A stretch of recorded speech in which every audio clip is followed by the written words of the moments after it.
Seperti yang telah pun diwar-warkan oleh admin semalam 1 hari bulan Julai 2026, penebusan voucher buku Madani telah pun boleh dilakukan oleh pelajar sekolah menengah dan juga pelajar IPT. Jadi sudahkah anda menebus voucher buku Madani ini?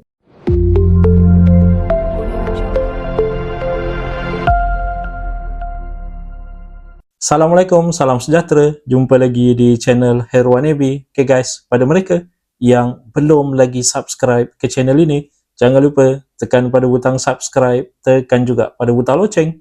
Thank you guys. Okay, seperti ramai yang sedia maklum, semalam 1 hari bulan Julai 2026, penebusan voucher buku Madani telah pun boleh dilakukan untuk mereka yang berkelayakan. Siapa yang berkelayakan ada dua kategori. Yang pertama adalah pelajar sekolah menengah dan yang kedua adalah pelajar di institusi pengajian tinggi ataupun IPT. Untuk menebus ada dua platform yang berlainan mengikut kategori kelayakan.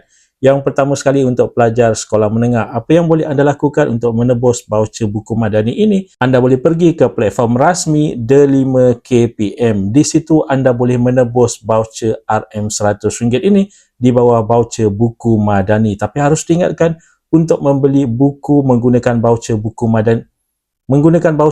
Madani ini, anda tidak boleh lakukan di platform D5KPM tersebut. Untuk pembelian, anda perlu pergi ke laman sesawang Book Capital untuk anda membuat pembelian menggunakan voucher buku Madani RM100 ini. Manakala untuk pelajar institusi pengajian tinggi pula, anda boleh menebus dan membuat pembelian buku di My Siswa Place, di platform di mana anda boleh menebus sekaligus pembelian boleh dilakukan menerusi platform tersebut. Dan voucher buku Madani ini boleh ditebus bermula daripada 1 hari bulan Julai 2026 sehinggalah 31 hari bulan Oktober 2026. Ada juga yang bertanya kepada admin, adakah penebusan boleh dilakukan berkali-kali?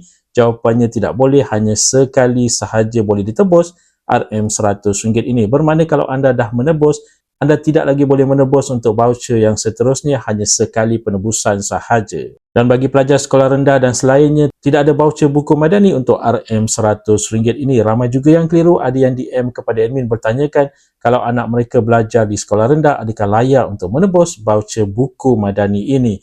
Jawapannya tidak boleh, hanya untuk pelajar sekolah menengah dan pelajar IPT sahaja. Jadi kalau anda adalah pelajar sekolah menengah ataupun ibu bapa kepada pelajar sekolah menengah, mungkin anda boleh guide anak anda kerana admin yakin mungkin ada di antara anak anda yang tidak pasti, tidak tahu berkaitan dengan step proses untuk menebus voucher buku Madani ini. Yang mana untuk pelajar sekolah menengah tadi seperti dinyatakan, untuk menebus anda perlu pergi ke platform rasmi D5KPM. Selepas penebusan berjaya dilakukan, anda boleh gunakan voucher itu untuk membuat pembelian di platform rasmi Book Capital. Manakala untuk pelajar IPT pula, prosesnya lebih simple di mana mereka hanya perlu pergi ke platform rasmi My Siswa Place. Penebusan dan pembelian buku boleh dilakukan menerusi platform tersebut. Jadi manfaatkan voucher buku Madani ini yang dibuka daripada 1 Julai sehinggalah 31 hari bulan Oktober 2026. Jangan terlepas kerana selepas 31 hari bulan Oktober, penebusan tidak lagi boleh dilakukan untuk voucher buku Madani ini. Itu saja sedikit sebanyak perkongsian di dalam video pada kali ini.